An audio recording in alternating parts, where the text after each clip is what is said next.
Andrew Kunis here again for the SeanAndDirt.com podcast here at the Chili Bowl. It's Wednesday, and I'm at the MyRacePass booth here at the Expo, and I'm talking with Kris Krug, who works for MRP here and did a little bit of a lot of announcing at Knoxville Raceway here. But Kris, you've been here at quite a few of these Chili Bowls now, I believe. You're that same, vibe and like, wow, this is the Chili Bowl every year? Yeah, every year is like the first year. It's amazing how the event is just, it's an awe of it. The spectacle grows. Fans from all forms of motorsports are here. Drivers from all forms of motorsports are here. You got late model drivers, Ricky Thornton Jr. You have the sprint car guys, the midget guys, obviously. But it's great to see all the fan bases, all the drivers come together, and how we impact that as well, too, and how we play a small part in it.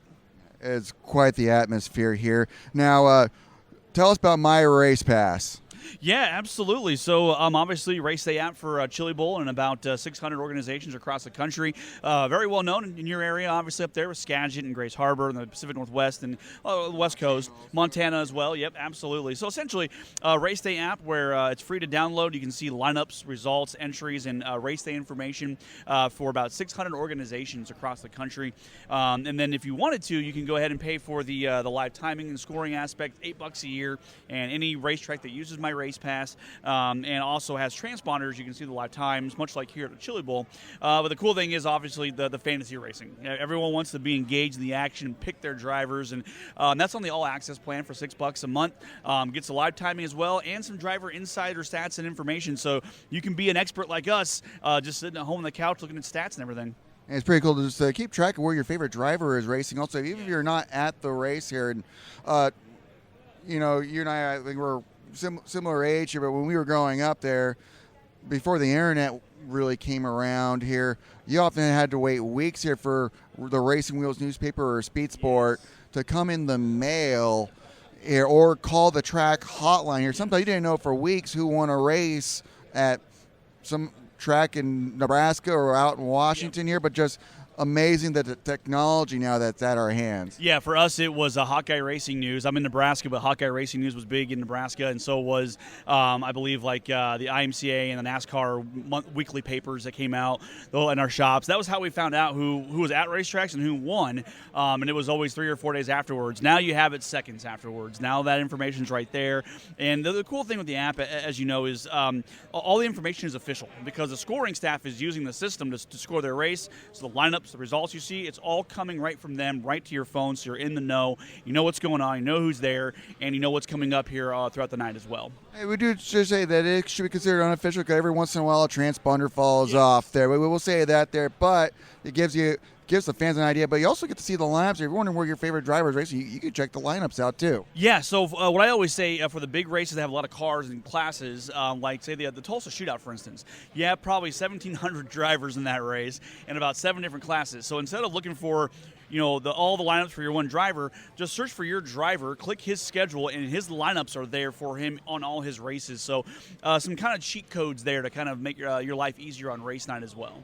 That is absolutely incredible. Now, you and I first met fall of 22 in Portland, Oregon at Warp here. You head up the new announcers room at Warp. I took part in that as well here. That went really well, by the way, but you were announced at Knoxville Raceway for several years. What was it like to be, one of the voices of the Knoxville Raceway? It was an honor and a privilege, honestly, to be there for 10 years. I decided in 2022 that 2023 would be my last year, and I went out and had a great time with everybody. And that job there's no words to describe it. It's such an honor to be part of it, and I really hope that I just entertained the fans for those 10 years. They enjoyed what I did.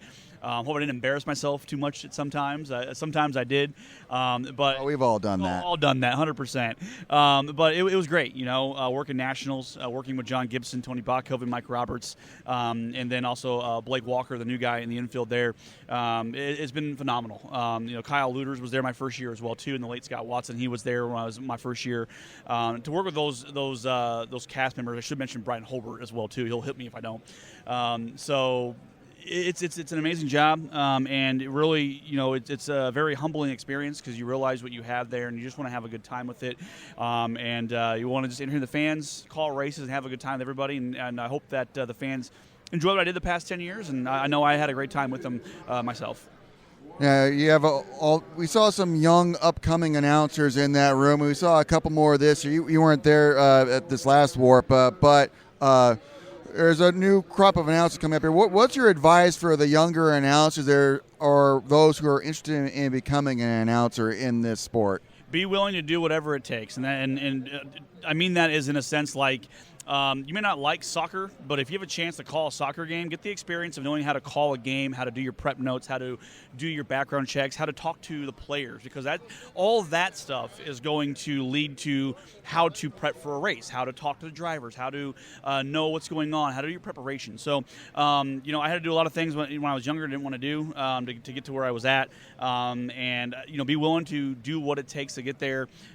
Be willing to work for maybe a little bit of less pay than you would want to at the start, but earn your keep too, and also have fun with it, and do your prep. It's really important, because you can sound like an idiot if you don't know what's going on and what's happening out there, and fans will be like, you should know more than what the fans do, and if you don't, then you're going to look kind of down sometimes. So know what you're looking at. Yes, know what you're looking at, and if you don't know for certain something is factual for 100%, then just don't say it, because there's a chance you could mess something up. I've had a lot of times in my career where I would I have a stat, I'm like, I don't know if that's right or not.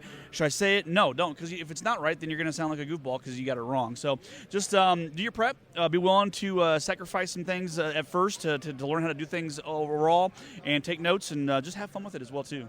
That's good advice there. I had a lot of the same thoughts as you. There's some stuff that I learned the hard way myself there when I started as a writer before announcing there. But preparation is note taking everything there. That's 90% of the work, isn't it? I mean, you talk about like a race coming up. We got to prep for 4 weeks, and then the actual race is only a day long. So like, the majority of the work it's not the most fun part in the world because you're not in the spotlight there, but that's what happens sometimes. But just enjoy what you do, get to know the drivers, have fun with it, and just enjoy it.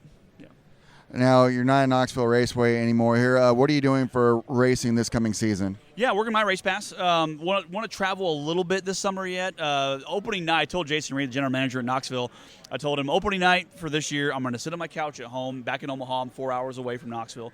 I'm going to sit on my couch, and I'm going to watch opening night, and I'm going to watch start to finish on Dirt Vision. But instead of driving home afterwards and then getting home at 4 o'clock in the morning, I'm just going to turn my TV off and go to bed at 11. Call it a day. So it's going to be nice. But I'll be at Knoxville once in a while as a fan, just hanging out. Going to do a little travel to some events. I'd like to go to Eldora, to the Kings Royal, and to the Dream, and also to Falls. And as you know, as you're an announcer, you have a dedicated job to do, so you can't travel outside of what you're doing. So we're going to open a little bit more there, and you might hear my voice once or twice at Knoxville. We'll see.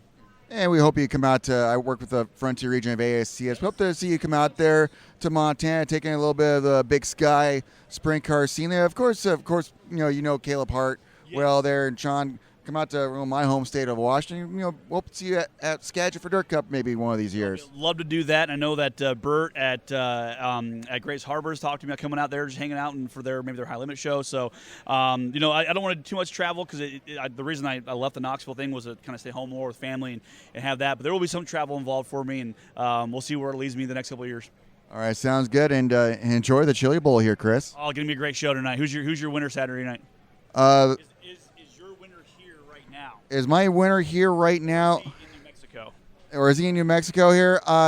Honestly, all I care as a fan is that the racing is absolutely fantastic. That's what we all want, right? That's why football terms, my friends always ask me, who do you want to win Super Bowl? I just want a good game. I mean, I have my Chiefs in there, so I got spoiled lately, but just a good I have my Seahawks there, but once my team is out, I just want a good football game. But as far as racing goes, when you have multiple teams here, 360 odd cars showing up here, in the end, you just want a good racing. That's exactly right, and this place provides that. So I'm sure we're going to have a great show on Saturday night and the rest of the week here for sure.